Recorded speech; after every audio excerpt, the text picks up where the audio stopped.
ஏசாயா 33 அதிகாரம் 1 முதல் 24 வரை. கொள்ளையிடப்படாதிருந்தும் கொள்ளையிடுகிறவனும் துரோகம் பண்ணாதிருக்கிறவர்களுக்கு துரோகம் பண்ணுகிறவனும் ஆகிய உனக்கு ஐயோ! நீ கொள்ளையிட்டு முடிந்த பின்பு கொள்ளையிடப்படுவாய். நீ துரோகம் பண்ணி தீர்ந்த பின்பு உனக்கு துரோகம் பண்ணுவார்கள். கர்த்தாவே, எங்களுக்கு இரங்கும், உமக்கு காத்திருக்கிறோம். தேவரீர், காலையில் அவர்கள் புயமும் இக்கட்டு காலத்தில் எங்கள் இரட்சிப்புமாயிரும். அமளியின் சத்தத்தினாலே ஜனங்கள் அலைந்தோடி நீர் எழுந்திருக்கும் போது ஜாதிகள் சிதறடிக்கப்படுவார்கள். வெட்டுக்கிளிகள் சேர்க்கிறது போல உங்கள் கொள்ளை சேர்க்கப்படும். வெட்டுக்கிளிகள் குதித்து திரிகிறது போல மனுஷர் அதன் மேல் குதித்து திரிவார்கள்.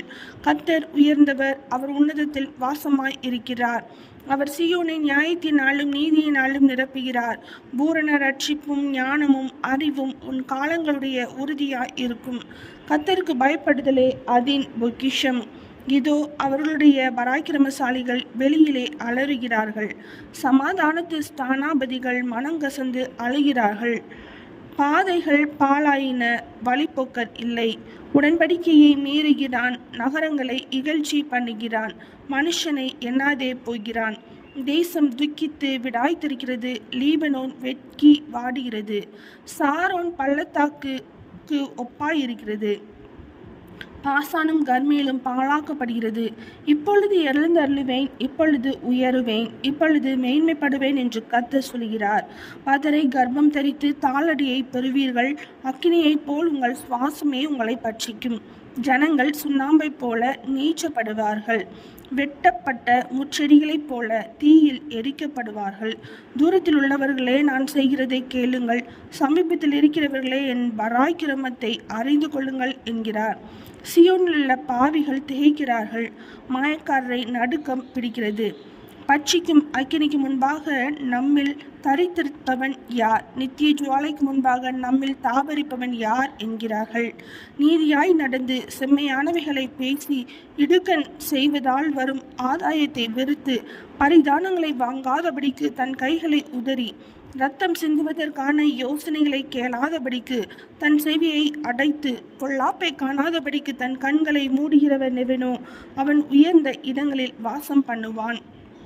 கண்மலைகளின் அரண்கள் அவனுடைய உயர்ந்த அடைக்கலமாகும். அவன் அப்பம் அவனுக்கு கொடுக்கப்படும், அவன் தண்ணீர் அவனுக்கு நிச்சயமாய் கிடைக்கும். உன் கண்கள் ராஜாவை மகிமை பொருந்தினவராக காணும், தூரத்திலுள்ள தேசத்தையும் பார்க்கும். உன் மனம் பயங்கரத்தை நினைவு கூறும். கணக்கன் எங்கே? தண்டல்காரன் எங்கே? கோபுரங்களை எண்ணினவன் எங்கே?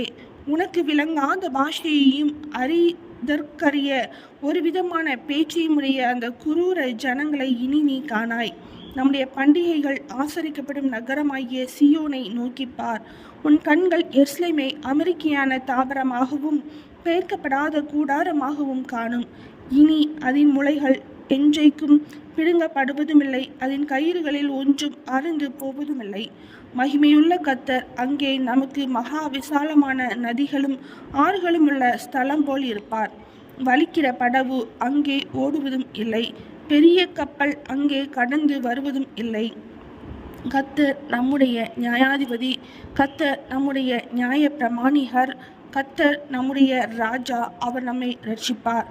உன் கயிறுகள் தளர்ந்து போம், பாய்மரத்தை கெட்டிப்படுத்தவும் பாயை விரிக்கவும் கூடாமற் போம்.